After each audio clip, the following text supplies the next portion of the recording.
आप देख रहे हैं GTS न्यूज। चैनल को सब्सक्राइब, लाइक और शेयर करना ना भूलें। आज मैं बात करूंगा हेल्थ से रिलेटेड।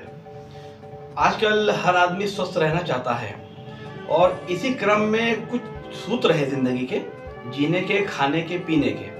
आइए मैं बात करता हूं डॉक्टर नीरज गौड़ से, और चूंकि योगाचार भी हैं उनसे कुछ बात करते हैं और कुछ मुख्य मुद्दे हैं उनसे हम कुछ जानकारी लेते हैं। भैया स्वागत है आपका। Thank you.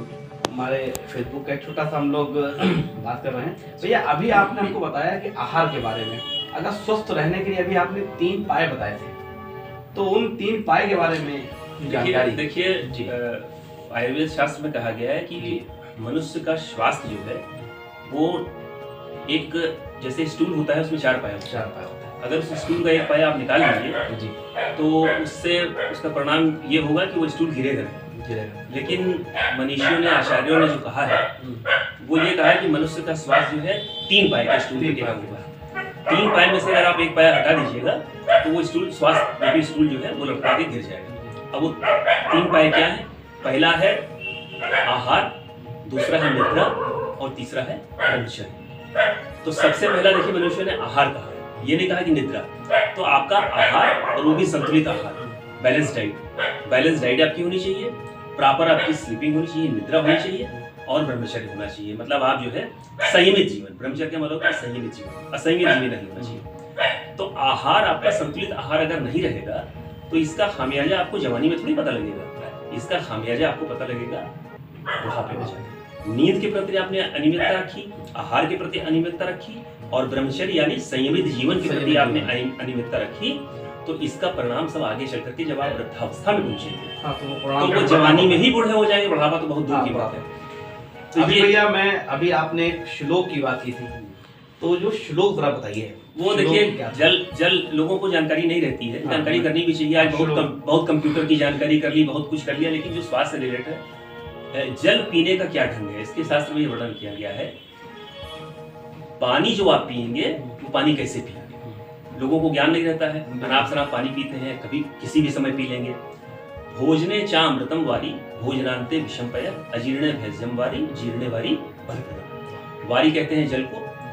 तो भोजने चामृतम वारी, भोजन के साथ में थोड़ी मात्रा में लिया हुआ जो जल होता है वो अमृत के समान होता है। भोजने चामृतम वारी भोजनांते विषमपय, भोजन के अंत, भोजन समापन के बाद अगर आप पानी पीते हैं, 1 गिलास पानी पी लिया, आधा गिलास पानी पी लिया, तो वो विष के समान है। भोजन के तुरंत बाद, भोजन करने के बाद 1 गिलास, लोग 1-1 लोटा पानी पीते हैं। जैसे कि भोजन के कितनी देर के बाद पानी पीना उचित है, वो मैं भी पूरा बता दूंगा आपको। भोजन के अंत में पानी न पीने का साइंटिफिक कारण ये है कि जो आपका पाचक रस होता है, जो एंजाइम्स होते हैं जो भोजन को पचाते हैं, अगर आप पानी ज्यादा पी लीजिएगा खाना खाने के बाद तो वो सब उसमें डाइल्यूट हो जाएंगे, तो डाइजेस्ट नहीं होगा ठीक से। तो अब और अजीर्ण भैज्यम वारी, अजीर्ण यानी कि जो बदहजमी हो जाती है, तो भेषज औषधि को कहते हैं। तो वारी जो जल है वो अजीर्ण हो जाता है, जब आपका डाइजेशन गड़बड़ हो जाता है तो उसमें वो औषधि का काम करता है। आप अगर अजीर्ण हो गया है, स्टमक गड़बड़ हो गया, तो सब चीज छोड़ करके खाली जल का आप उपयोग करें, ठीक हो जाएगा।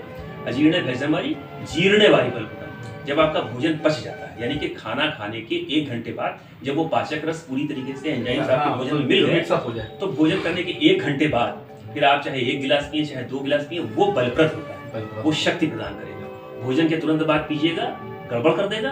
भोजन के 1 घंटे बाद पीजिएगा, शक्ति। भैया अभी आपने एक बात बहुत अच्छी बताई कि भोजन के बीच में पानी अमृत समान।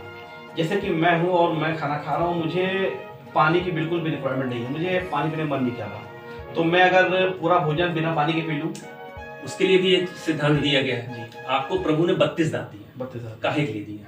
खूब अच्छे से कहा जाता है कि दांतों का काम आंतों से मत लीजिए, 32 बार चबाना चाहिए। एक कौर को यदि आप कभी ये प्रयोग करके देखिएगा, आप बैठ जाइए इत्मीनान से और एक कौर मुंह के अंदर रखिए, उसको 32 बार आप छीन लें अगर ध्यान दे करके, तो आपको संतुष्ट नहीं हो, क्योंकि भोजन के टुकड़े मुंह में रह जाते हैं। हाँ, वो जो एटलीस्ट 32 टाइम ये गबर गबर 2 बार किया और निगल लिया। 32 दांत क्यों बनाए भगवान ने? 2 दांत बना के छोड़ देता। 32 दांत इसीलिए बनाया कि हर दांत को आप उसके हिसाब से हिस्सा दीजिए। एक कौर को अगर आप 32 बार चिगल करके गले से नीचे उतारते हैं तो आपको पानी की आवश्यकता ही नहीं, इसलिए आराम से कर। हाँ। अच्छा, कुछ लोग भैया ऐसे पूछते हैं, जैसे कि कई लोगों ने हमसे पूछा भी कि कम से कम आधे घंटे बाद पानी पिए, कुछ लोग कहते हैं 40 मिनट के बाद पिए, कुछ लोग कहते हैं 1 घंटे के बाद पिए। सबसे उच्चतम जो तरीका क्या है? नहीं देखिए, घंटे भर बाद इसलिए मैं कह रहा हूँ कि आप आधी घंटे बाद भी पिएंगे तो आधी घंटे में जो फूड आपके स्टमक में गया है वो मिक्स हो जाएगा, एंजाइम्स पाचक रस से मिल जाएंगे आधी घंटे में। लेकिन उसको आप सर्वोत्तम लाभ लेना, आप अगर 1 घंटे बाद पीते हैं तो पूरा प्रॉपर टाइम मिल जाएगा। 3 घंटे से 3-3.5 घंटे स्टमक से पास आउट होने में लगता है तो वो उसमें जब वो पूरी तरीके से मिक्स हो जाएगा, पाचक रस मिक्स हो जाएंगे तो वो फिर आगे जाकर के उसका रस जो आप भोजन करेंगे आहार से उसका ठीक से रस बनेगा।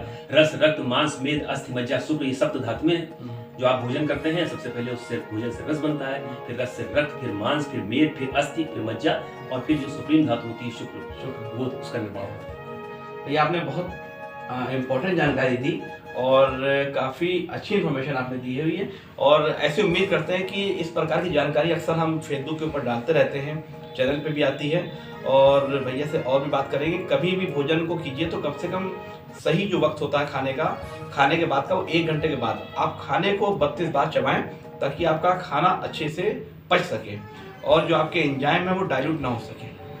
जय हिंद।